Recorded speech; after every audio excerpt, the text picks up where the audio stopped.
안녕하세요. 현직 셰프로 일하고 있는 34살 여자입니다. TV 예능 프로나 홈쇼핑 같은데 나오는 다른 유명 셰프분들처럼 제 이름 걸고 레스토랑을 하고 있고 그런 건 아니에요. 하지만 저도 언젠간 제 이름을 내건 레스토랑을 오픈하는 게 꿈입니다. 원래는 서울에 있는 유명 호텔에서 일을 했었고, 현재는 아는 지인이 가게를 내면서 호텔 일을 그만두고 경기도 외곽 북한강 근처에서 뷰 맛집이자 음식 맛집으로 유명한 레스토랑에서 월급 받으며 일하고 있어요. 34이라는 나이가 결혼하기에 이른 나이는 아니죠. 일에 정신이 팔려서 결혼이고 뭐고 제쳐두고 여태까지 열심히 살아왔어요. 그렇다고 제가 결혼의 뜻이 없는 건 아닙니다. 제 나이가 나이다 보니 명절 때만 되면 친척들이 결혼은 언제 할 거냐는 질문을 피해갈 수가 없는데 그게 그렇게 고역이 아닐 수가 없습니다. 저도 괜찮은 사람만 나타나면 결혼을 할 생각이 있었어요. 그런데 일이 너무 바쁘다 보니 사람을 만날 기회가 흔하지 않았죠. 더군다나 제가 주 5일 근무를 하고 있기는 하지만 바쁜 주말의 경우는 교대 근무를 하고 있는지라 주말에 쉬는 날이 한 달에 두어 번 정도밖에 안 되거든요. 그렇다 보니 안 그래도 모자란 시간이 더더욱 모자란 상황이었지요. 일이 바쁘다고 해서 결혼을 아예 손을 놓고 있던 건 아니었어요. 가족들한테는 모르게 해서 틈틈이 중간중간 연애를 하고 있기도 했었죠. 그중에 결혼 이야기까지 나올 정도로 깊게 만난 사람은 없었는데 하나같이 말하는 게 주말에 시간 맞추기가 너무 어려운 게 힘들다는 의견이 많았습니다. 특히나 직장을 서울에 있는 호텔에서 경기도 외곽 쪽으로 옮기게 되면서 애써 맞추던 시간마저도 더 맞추기 힘들어진 상황이었어요. 그렇다고 제가 밥 벌어먹고 사는 일이 이건데 결혼 하나 하자고 해서 여태껏 쌓아온 경력도 다 포기해버리는 게 맞는 건가 싶었어요. 언젠간 제 이름으로 레스토랑을 오픈하고 그때부터는 저도 당연히 일을 하겠지만 월급 셰프도 고용하게 될 테니 그때 되면 아무런 문제가 없을 거다 하고 긍정적으로 생각해보려 했지만 솔직히 꿈만 같은 이야기지 당장은 이뤄지지도 않을 현실성 없는 망상에 불과했습니다. 10년 일하면서 모아놓은 돈은 꽤나 많은 편이지만 제 이름으로 가게 오픈하기엔 터무니없이 부족한 돈이었거든요. 그냥 한 해 한 해 한 명씩 제 주변 친구들부터 예전부터 같이 일해오던 사람들.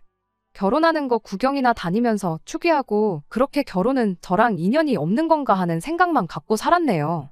그러다 작년 겨울 어쩌다 보니 인연이 다 남자친구가 생기게 되었습니다. 그때 당시에는 드라마에서나 나올 법한 운명적인 상대가 나타났다 생각했었죠. 그런데 하필 그 드라마 장르가 하고 많은 드라마 중에 막장 드라마일 거라고는 그때는 상상조차 하지 못했네요. 남자친구의 나이는 37이었고 해 바뀌면 38에 곧 40을 앞두고 있었다 보니 연애 시작하면서부터 서로 결혼을 어느 정도 염두에 두고 있었던 것 같아요. 그 덕에 연애 시작과 동시에 서로의 결혼관에 대해서 이야기를 나누는 사이까지 금세 발전하게 되었습니다. 조건만 따져본다면 처음엔 이 사람이 왜 여태껏 결혼을 못했나 하는 생각이 들 때가 많았습니다. 저야 주말에도 일 때문에 시간 내기가 힘들어 연애할 시간이 부족했었다는 변명거리가 있었지만 남자친구의 경우는 저처럼 주말에 출근할 걱정 없는 안정적인 공기업을 다니고 있는 사람이었거든요. 연봉도 나쁘지 않고 외모만 두고 보더라도 어디 빠지는 점이 있는 사람이 아니었어요. 대출이 조금 남아있다고 하기는 했지만 자가로 집도 보유하고 있었고요. 성격도 굉장히 좋았습니다. 그동안 저와 연애했던 사람들이 하나같이 입을 모아 말했던 게 제 스케줄 문제였는데 남자친구는 그런 제 사정 또한 전부 다 이해해주는 사람이었어요. 그 먼 길 마다하지 않고 제 체력 생각해준다고 데이트도 제가 사는 곳 근처에서만 했었고요. 남자친구 집까지 차로 못해도 1시간은 걸리는 거리를 일주일에 두세 번씩 와주면서 불만 한마디 말한 적이 없는 사람인데 당연히 고맙지 않을 수가 없었지요. 그 덕에 저도 이 결혼에 대해 어느 정도 확신을 갖게 되었습니다. 연애 시작하자마자 결혼 이야기를 꺼냈던 게 너무 성급했던 게 아닐까 하던 시기도 있었는데 그 시기는 생각보다 금방 지나갔고 언젠가부터는 저도 이제 곧 결혼하겠구나 하는 생각을 갖게 되었습니다. 그런데 결혼 이야기가 어느 정도 진행되면서 이 사람이 왜 여태껏 결혼을 못했는지 그 이유를 알게 되었습니다. 뭐 말할 것도 없지요. 결혼이 일륜지 대사라고들 하잖아요. 둘만 서로 좋다고 이 결혼을 하기에 남자친구의 가족들이 그 누구도 감당할 수 없는 사람이라는 걸 알게 되었거든요. 처음 예비 시어머니를 만나게 되었을 때까지는 예비 시댁이 그런 사람들이라는 낌새조차 눈치를 채지 못했습니다. 어쨌든 저도 서비스직에 몸담고 있는 사람이다 보니 소위들 말하는 여러 진상들을 많이 봐왔어요. 그래서 제가 나름 사람 보는 안목이 있다고 생각했는데 처음 만난 예비 시어머니는 그냥 평범하게 좋은 사람처럼 보였거든요. 제 직업이 셰프라는 이야기를 듣고는 우리 아들 결혼하면 만난 거 많이 먹겠구나 하면서 좋아하셨었죠. 아무래도 아들 나이가 나이다 보니 길게 볼 거 뭐 있냐며 하루빨리 결혼 날짜부터 잡으라는 식으로 보챘던 걸 제외하면 별다른 이상한 점이 없는 평범한 사람이었어요. 그런데 그 평범한 예비 시어머니 옆에 예비 신우라는 존재가 함께하게 되니 그 시너지가 이루 말할 수 없을 정도로 커지더라고요. 예비 신우를 처음 만나게 된 건 양가 상견례 자리였습니다. 양가 상견례도 별 문제 없이 마쳤어요. 저희 부모님 모셔다 드리고 저도 집에 가려는데 예비 신우가 저를 붙잡더군요. 처음 만났는데 인사라도 제대로 나눠야지 않겠냐면서 저랑 남자친구, 예비씨 부모님 같이 해서 이야기 좀 하다 들어가라고 하면서 말이지요. 그날 자리가 양가 상견례 자리였다 보니 예비 신우가 그 자리에서 발언의 기회가 많지는 않았어요. 동생 와이프의 자기 옳게 될 사람인데 저를 궁금해하는 건 당연하다 싶었지요. 하지만 저도 곧바로 출근을 해야 하는 상황이었다 보니 나중에 자리를 따로 만들면 어떻겠냐고 대답했지요. 레스토랑에는 상견례가 있어서 출근이 조금 늦을 수도 있다고 양해를 구해놓았던 상황이긴 하지만 예비 신우랑 따로 자리를 만들면 못해도 2~3시간은 더 지체될 게 뻔했으니 이해 좀 해달라고 했죠. 그런데 평범하게 좋은 분이라고 생각했던 예비 시어머니가 제 어깨를 손바닥으로 한 대 툭 치면서 예비 신우가 얼마나 바쁜 사람인지에 대해서 구구절절 이야기를 하더군요. 요는 오늘 이 자리를 위해 예비 신우가 바쁜 시간을 내줬는데 그냥 보내는 게 말이나 되냐면서 식당에다가 전화해서 못 간다 말하고 자리를 빛내라고 하더라고요. 제가 예민한 걸 수도 있었겠지만 제 나름대로 프라이드를 갖고 일하고 있는 레스토랑을 두고 주방이 어떻게 돌아가는지도 모르면서 메인 셰프인 제가 없어도 충분히 돌아가는 식당 취급을 하는 것부터 기분이 팍 상했습니다. 예비 신우가 바쁜 시간 내서 몸소 상견례 자리에 행차해줬다고 하는 것도 어이가 없었어요. 남자친구한테 들어서 예비 신우에 대해서는 어느 정도 이미 알고 있던 상황이었습니다. 원래는 병간호 도와주는 일을 하고 있었는데 그때 간호해주던 환자분과 인연이다 그 집 아들과 결혼을 하게 되었고 현재는 전업주부로 집에서 아이 둘 키우고 있다고 들었어요. 애 둘 키우는데 아이 맡겨놓고 상견례 자리까지 나오는 게 힘들기야 했겠지만 도무지 시간을 낼 수 없는 상황에 어떻게든 시간 내서 나왔다고 하는 말이 솔직히 저한테는 말도 안 되는 소리라는 생각밖에 들지 않았었어요. 그 와중에 남자친구가 참 못 믿어 보이기 시작했습니다. 실랑이를 길게 한 건 아니지만 제가 바로 출근해야 한다는 것도 알고 있었고 상황이 여의치 않다는 식으로 이야기를 하고 있는데도 제 편에 서서 말 한마디 해주지 못하고 있었거든요. 어떻게 좀 해달라는 제 눈빛을 애써 무시하는 건지 아니면 눈치가 없는 건지 그래도 혹시 모르니 레스토랑에 전화 한 통 해보라는 말이나 하고 있는데 앞으로 이 사람이 내 남편이 되면 자기 가족들 앞에서 저를 위해 말 한마디 제대로 해줄 수 있겠나 하는 생각이 들더군요. 하는 수 없이 결국 레스토랑에 전화를 걸게 되었습니다. 그래도 저랑 꽤 오래 알고 지낸 지인이라고 혹시 모를 상황에 대비해서 다른 셰프님한테 미리 양해를 구해놓았으니 주방 걱정은 할 필요가 없다고 걱정 말고 예비시댁에 눈도장 제대로 찍고 오라고 해주더라고요. 저만큼 제 결혼을 바라던 지인이었으니 그 배려심은 고맙기 그지 없었지만 차라리 안 된다고 딱 잘라 말해줬으면 싶었던 마음이 더 컸었어요. 그런데 일이 이렇게 돼버리고 나니 그렇게 해준 지인 덕에 이 결혼을 피해갈 수 있었으니 지금은 고마운 마음이 더 크네요. 아무튼 그렇게 예비신우와 예비시 부모님 해서 그날 자리를 또 따로 마련하게 되었습니다. 상견례 하면서 식사는 했다 보니 근처에 있는 조용하고 분위기 좋은 카페로 향했죠. 대화를 나누면서 더더욱이 이 자리가 굳이 필요했었나 하는 느낌을 지울 수가 없었습니다. 예비신우가 물어보는 질문들은 뻔하디 뻔한 질문들밖에 없었거든요. 가족관계는 어떻게 되냐? 레스토랑에서 일하면 돈은 얼마나 버느냐 하는 제 개인적인 부분에 대한 질문들 말이에요. 이 질문들은 물론 예비 시어머니한테 처음 인사드릴 때 전부 다 나눴던 이야기이기도 했고요. 예비 시어머니가 대답해줘도 모자랄 거 없이 충분한 내용들을 출근해야 하는 사람 붙잡아서 하고 있으니 그저 속이 답답할 노릇이었습니다. 면접 보는 것도 아닌데 예비 신우는 노트랑 펜까지 꺼내서 제가 하는 말들을 적어놓고 있는데 그것도 솔직히 기분이 너무 나빴어요.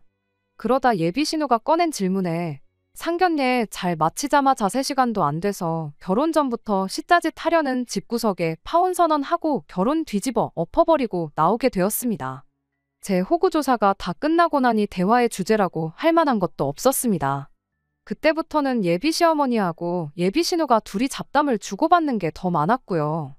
지나가면서 저 들으라고 하는 건지 제 속을 긁으려고 일부러 꺼낸 이야기인지는 모르겠지만 예비 신우가 예비 시어머니한테 먼저 그래도 음식하는 애가 며느리로 들어오니까 명절 때 되면 엄마가 좀 편하겠다 이런 소리를 하더군요.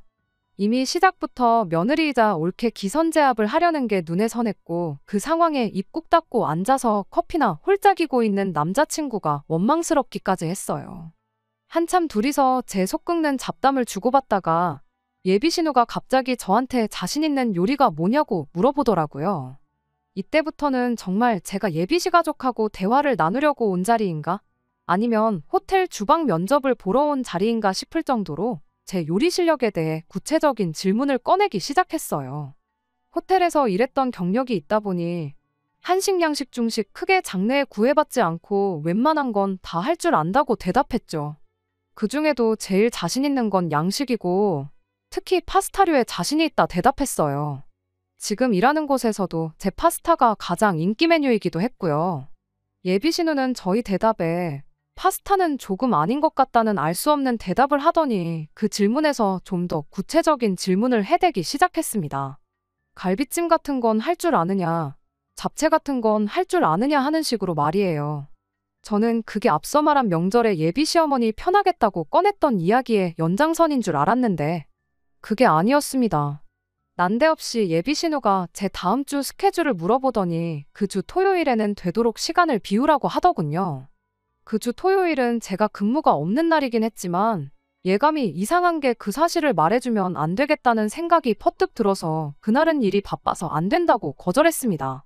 어이가 없는 건 애초부터 제 스케줄은 안중에도 없었다는 듯이 오늘도 안 된다고 했는데 되지 않았냐며 또 식당에 말해서 일을 빼고 시간을 비우라고 아예 명령을 하더라고요.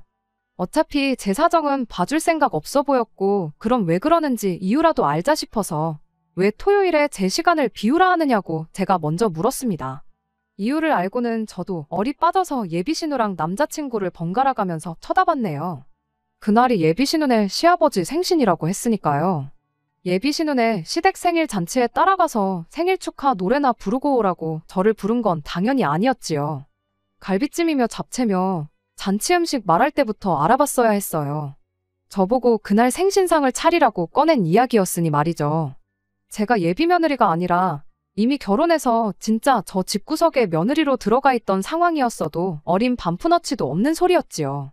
내 시아버지 생신상을 차리라고 해도 요즘 세상 돌아가는 분위기에 할까 말까인데 저한테는 남이나 마찬가지인 예비신우의 시아버지 생신상을 차리라고 하고 있는 예비신우를 보니까 지금 저 사람이 제정신인가.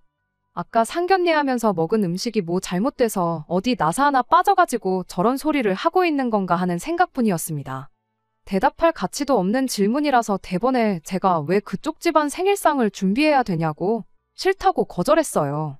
그랬더니 예비신우가 우리 집에 점수 따고 싶은 생각이 없냐는 헛소리를 하는데 그때쯤부터는 진짜 저게 뭘 잘못 먹고 나왔구나 싶더라고요.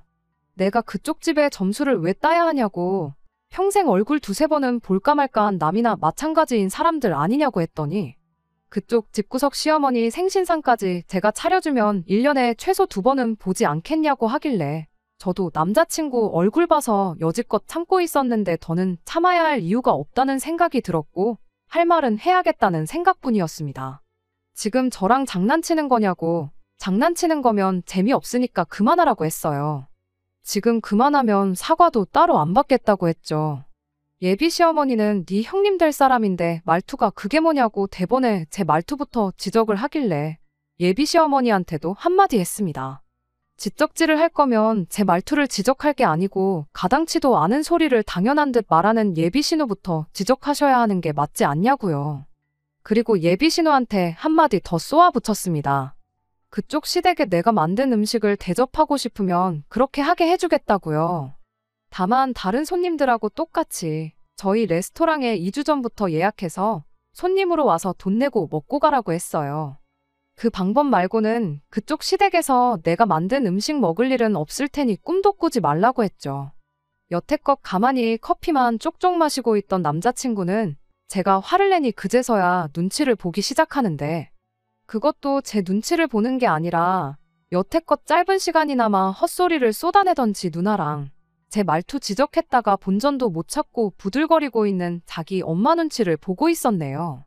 아마 이미 이때부터 결혼은 물 건너갔구나 하는 걸 본능적으로 예감했던 것 같았고, 저도 더는 미련 두지 않고 제 할 말은 해야겠다는 생각이 들었습니다. 예비 시어머니는 또 제 말투를 가지고 지적을 하더니 식당일이나 하는 주제에 내 아들하고 결혼할 수 있게 허락해준다고 했으면 고마운 줄 알아야지. 저 하는 꼬라지 좀 보라면서 성질이 저러니까 식당일밖에 못하고 있는 거 아니겠냐고 하더군요. 돈 받고 남들 밥 차려주는 걸로 먹고 사는데 다른 사람도 아니고 예비시댁 가족들 밥 차려주라는 말이 그렇게 기분이 나빴냐면서 자꾸 제 직업을 걸고 넘어지길래 똑같이 예비신우한테도 한마디 해줬습니다. 결혼하고 전업주부 하기 전에는 아픈 사람들 돌봐주지 않았냐고요. 잘하는 일이 있는데 집에서 애나 키우면서 재능 낭비하지 말고 시골에 계신 저희 할머니가 지금 간병인이 필요한데 거기 가서 우리 할머니 좀 도와달라고요. 그러면 내가 우리 레스토랑 와서 그쪽 시부모 밥 한 끼 사 먹을 용돈 정도는 챙겨줄 테니까 그렇게 한번 해보라고요. 모르긴 몰라도 남 시켜서 차려낸 생신상보다 일해서 번 돈으로 사주는 파스타 한 접시가 예비신우 시부모가 보기엔 훨씬 더 감동적일 거고 며느리 잘못 봤다고 생각하고 있다는 그 여론도 한 방에 뒤집어 버릴 수 있지 않겠냐고 전곡을 찔러버렸죠. 예비신우가 그때부터 씩씩대기 시작하더니 눈에 눈물이 그렁그렁해서는 더 이상 말을 잇지 못하더라고요. 예비 시어머니가 대신 나서서 한마디 하려고 하는데 그것도 제가 멈춰 세워서는 그만하시라고 했어요. 더 해봐야 예비신우만 더 비참하게 만드는 거 아니겠냐고요. 그동안 식당이라는 천한 며느리 보게 될까봐 알게 모르게 소가리를 하셨나 본데 축하드린다고. 오늘 일로 저 같은 며느리 볼 일은 없게 되었으니 앞으로 신혼에 시댁 생신상도 척척 차려내고 시댁 말이라면 죽는 신용도 하는 그런 사람 찾아서 아드님 결혼시키라고 했습니다. 그런 사람 찾을 수 있기는 있겠냐고 그래도 혹시 모르니 한번 열심히 노력해보라고 말하고 저는 자리에서 일어났습니다.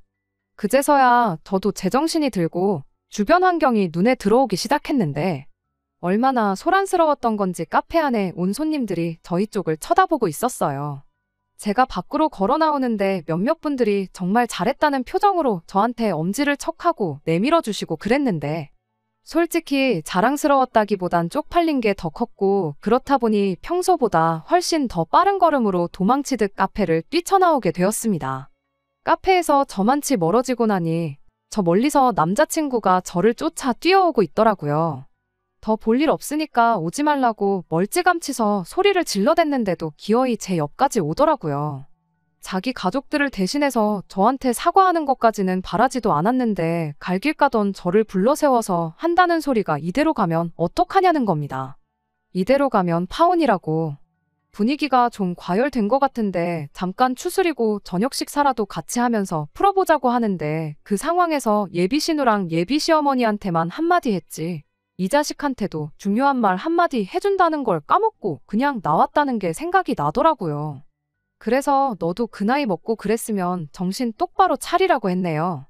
그 와중에 오빠한테 너가 뭐냐고 지적을 하길래 진짜 오늘 너네 누나랑 자리를 가졌던 게 천만 다행인 것 같다고. 어영부영 그냥 넘어갔다가 혹시나 결혼이라도 했으면 빼도 박도 못했을 텐데 완전 조상신이 도운 느낌이라고 해줬죠. 연애 초반에는 왜 너 같은 사람이 아직도 결혼을 안 했나 싶었는데 이제 보니 알겠다고. 안 한 게 아니라 못한 거 아니냐고 전곡을 찔러줬습니다. 보나마나 그 나이 먹고 결혼하겠다고 집에 데려온 상대가 내가 처음은 아닐 테고 다 너네 누나랑 어머니 겪어보고 도망친 거 아니냐고 물었는데 아무 대답도 못하는 게 제가 말한 게 틀린 말은 아니었나 보더라고요. 그래도 그간 만난 정이 있으니 악담뿐만 아니라 제대로 충고 한마디도 해줬습니다. 저 두 사람 어떻게 못하면 평생 결혼은 못하는 거라고 생각하면 된다고, 그러니 너부터 바뀌라고요. 그리고 행여나 이제 자기가 바뀔 테니까 저랑 잘해보자는 말은 하지 말라고 했어요. 솔직히 따라오면 저도 다시 생각해봐야겠다 하는 마음이 아예 없었던 건 아니에요. 그런데 제 말 듣고 제자리에 가만 서서 고개만 푹 숙이고 있는 걸 보니 저 자식 저거 평생 저렇게 가족들 눈치만 보면서 결혼도 못하고 살겠구나 싶은 생각이 들더라고요. 그 꼴을 보고 집에 왔더니 결혼 문턱까지 갔다가 파혼하게 된 게 하나도 아쉽지가 않고 제 속이 다 후련했습니다. 내년 초에는 결혼하겠구나 하던 제 개인적인 소망은 이루어지지 않게 되었지만, 결혼이 뭐라고 저를 결혼 전부터 종부리듯 대접해주는 집에 제 발로 자처해서 며느리가 되겠다고 들어가겠어요? 한동안은 그냥 하던 대로 일에나 열중하고 지내야겠어요. 예비 시어머니도 한때는 며느리였을 테고 예비 신우 또한 지금 한 집의 며느리일 텐데 왜 똑같은 입장이 되는 저를 부려먹지 못해 저렇게 안달이었는지는 솔직히 아직도 의문이네요. 끝까지 들어주셔서 감사합니다. 오늘의 사연은 여기까지입니다. 구독과 좋아요, 알람 설정 부탁드리고 더 좋은 사연으로 다시 찾아뵙겠습니다.